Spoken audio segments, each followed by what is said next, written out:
Hi everyone welcome back. ನೀವು ನೋಡ್ತಾ ಇದ್ದೀರಾ student solution YouTube channel. PUC ಅತಿಥಿ ಉಪನ್ಯಾಸಕರ ನೇಮಕಾತಿ ಆನ್ಲೈನ್ ಮುಖಾಂತರ, CET ಕೂಡ ಆನ್ಲೈನ್ ಮುಖಾಂತರ ನಡೀತದ. ಒತ್ತಾಯ ಕೂಡ ಬರ್ತಾ ಇದೆ. ಏನು ಸಂಪೂರ್ಣ ಮಾಹಿತಿ ಅಂತ ತಿಳಿಸ್ಕೊಡ್ತೀನಿ. ಚಾನಲ್ಗೆ ಸಬ್ಸ್ಕ್ರೈಬ್ ಆಗಿ ವಿಡಿಯೋ ಇಷ್ಟ ಆದರೆ ಲೈಕ್ ಮಾಡಿ. ಇಲ್ಲಿ ಪದವಿ ಪೂರ್ವ BU ಕಾಲೇಜುಗಳಲ್ಲಿ ಅತಿಥಿ ಉಪನ್ಯಾಸಕರ ನೇಮಕಾತಿಯಲ್ಲಿ ಗೋಲ್ಮಾಲ್ ನಡೀತಿದೆ ಅಂತ ಹೇಳಿ ಗಂಭೀರ ಆರೋಪಗಳ ಕೇಳಿ ಬರ್ತಿದೆ. ಹೀಗಾಗಿ ಆಫ್ಲೈನ್ ಬದಲು ಆನ್ಲೈನ್ ಮುಖಾಂತರ ಮಾಡಬೇಕು, ಅರ್ಹ ಎಲಿಜಿಬಲ್ ಆಗಿರೋ ಉಪನ್ಯಾಸಕರನ್ನ ಮಾಡಬೇಕು, ನೇಮಕಾತಿ ಮಾಡಬೇಕು ಅಂತ ಹೇಳಿ ಹೇಳ್ತಿದ್ದಾರೆ. ಕೆಲವರಿಗೆ ಜಾತಿ ಧರ್ಮ ಆಧಾರದ ಮೇಲೆ ಮನೆ ಆಗ್ತಿದ್ದಾರೆ ಅಂತ, ಇನ್ನರಿಗೆ ಅರ್ಹರು ಕೆಲಸವಿಲ್ಲದಂತೆ ಮನೆಯಲ್ಲಿದ್ದಾರೆ ಅಂತ ಮಾಹಿತಿ ಬಂದಿದೆ.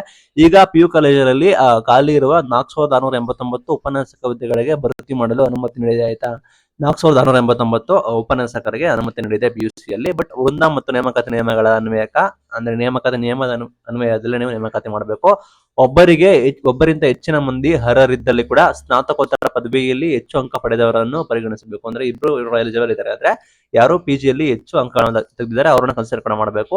ಆಗಲೇ ಒಬ್ಬ ಅಭ್ಯರ್ಥಿ ಬಂದ್ಬಿಟ್ಟು ಒಂದೆಡೆ ಮಾತ್ರ ಬೋಧನೆ ಮಾಡಲು ಅರ್ಹರಿರ್ತಾರೆ. ಅಂದ್ರೆ ಒಬ್ರು ಒಂದೇ ಕಡೆ ಟೀಚಿಂಗ್ ಮಾಡಬೇಕು. ಬಟ್ ಇಲ್ಲಿ ಕೆಲವರು ಏನ್ ಮಾಡ್ತಾರೆ ಅಂದ್ರೆ ಆ ಇಲ್ಲೊಂದ್ ಕಡೆ ಎರಡು ಕಡೆ ಟೀಚಿಂಗ್ ಕೂಡ ಮಾಡ್ತಾರೆ. ಇಲ್ಲಾಗಿ ಅತಿಥಿ ಉಪನ್ಯಾಸಕರ ಬಂದ್ಬಿಟ್ಟು ನೇಮಕಾತಿ ಕಾಲೇಜು ಹಂತದಲ್ಲೇ ಪ್ರಾಂಶುಪಾಲರ ಮುಖಾಂತರ ನೇಮಿಸಲಾಗ್ತಾ ಇತ್ತು. ಇದರಿಂದ ಅನರ್ಹರು ನೇಮಕೊಳ್ತಾ ಇದ್ದಾರೆ. ಅಂದ್ರೆ ಪ್ರಾಂಶುಪಾಲರು ನೇಮಕಾತಿ ಮಾಡಿದ ಕಾರಣ ಇಲ್ಲಿ ಇನ್ ಎಲಿಜಿಬಲ್ ಆಗಿರೋರು ಕೂಡ ನೇಮಕಾತಿ ಮಾಡ್ಕೊಳ್ತಾ ಇದ್ದಾರೆ. ಇದು PUC ಬೋರ್ಡ್ ಮೇಲೆ ಕೆಟ್ಟ ಪರಿಣಾಮ, PUC ಶಿಕ್ಷಣದ ಮೇಲೆ ಕೆಟ್ಟ ಪರಿಣಾಮ ಬೀಳುತ್ತೆ. ಮೆರಿಟ್ ಆಧಾರದಲ್ಲಿ ನೇಮಕಾತಿ ಆಗ್ತಿಲ್ಲ, ಜಾತಿ ಧರ್ಮದ ಆಧಾರದಲ್ಲಿ ನೇಮಕಾತಿ ಆಗ್ತಿದೆ ಅಂತ ಹೇಳಿ ಗಂಭೀರ ಆರೋಪ ಕೂಡ ಕೇಳಿ ಬರ್ತದೆ. ಇಲ್ಲಿ ಹೇಗೆಲ್ಲ ಗೋಲ್ಮಾಲ್ ಮಾಡ್ತಾರೆ ಅಂತ ನೋಡೋಣ ಬನ್ನಿ. BEd ಅರ್ಹತೆ ಇಲ್ಲದಿದ್ರು ಕೂಡ ನೇಮಕಾತಿ ಮಾಡ್ಕೊಳ್ತಾರೆ. ಒಬ್ಬ ಅಭ್ಯರ್ಥಿ ಬಂದ್ಬಿಟ್ಟು ಎರಡೆರಡು ಕಡೆ ವೇತನ ಕೂಡ ಪಡೀತಿರ್ತಾನಂತೆ. ಅದು ಸಾಕಷ್ಟು ಉದಾಹರಣೆ ಕೂಡ ಇರ್ತವೆ. ಏನಾಗುತ್ತೆ ಅಂದ್ರೆ ಕೆಲವರು ವಾರದ 2-3 ದಿನ ಮಾತ್ರ ಒಂದ್ ಕಡೆ ಟೀಚಿಂಗ್ ಮಾಡಿ, ಕೆಲವರು ಖಾಸಗಿ ಮತ್ತೆ ಸರ್ಕಾರಿಯಲ್ಲಿ ಕೂಡ ಟೀಚಿಂಗ್ ಕೂಡ ಮಾಡ್ತಾರಂತೆ.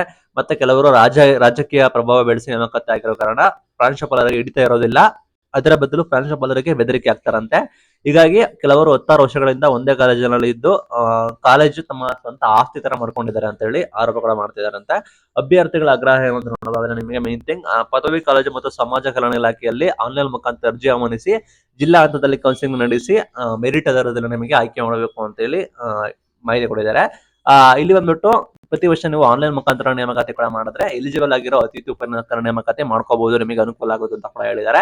ಅಂಡ್ ಇಲ್ಲಿ ನೋಡಿದ್ರೆ TET ಎಕ್ಸಾಮ್ ನ ಕೂಡ ಆನ್ಲೈನ್ ಮುಖಾಂತರ ಮಾಡ್ತೀವಿ ಅಂತ ಹೇಳಿ ಮಾಡಿದ್ರು ಈ ವರ್ಷ. ಬಟ್ ಆಗಿಲ್ಲ. ಬಟ್ ಈಗ ಮತ್ತೆ CET ಕೂಡ ಆನ್ಲೈನ್ ಮುಖಾಂತರ ಮಾಡಬೇಕು ಅನ್ನೋ ಒತ್ತಡ ಕೂಡ ಇದೆ. ಮುಂಬರುವ CET ನ ಸಾಧ್ಯತೆ ಇಲ್ಲ ಆನ್ಲೈನ್ ಮುಖಾಂತರ ಮಾಡೋದಕ್ಕೆ. ನಿಮಗೆ ಪೆನ್ ಪೇಪರ್ ಮಾಡಲ್ಲ, ನಿಮಗೆ ಮಾಡೋ ಸಾಧ್ಯತೆ ಕೂಡ ಇದೆ. ಒಟ್ಟಾರೆ ಈ ರೀತಿ ಅತಿಥಿ ಉಪನ್ಯಾಸಕರ ನೇಮಕಾತಿಯನ್ನ ಆನ್ಲೈನ್ ಮುಖಾಂತರ ಮಾಡಬೇಕು ಅಂತ ಹೇಳಿ ಗೋಲ್ಮಾಲ್ ಕೂಡ ಮಾಡ್ತಾ ಇದ್ದಾರೆ ಅಂತ ಹೇಳಿ ಮಾಹಿತಿ ಕೂಡ ಬರ್ತಾ ಇದೆ. ನಿಮಗೆ ಏನ್ ಅನ್ಸುತ್ತೆ ಅಂತ ಹೇಳಿ ಕಮೆಂಟ್ ಮುಖಾಂತರ ತಿಳಿಸಿ. Thank you for watching. Thank you.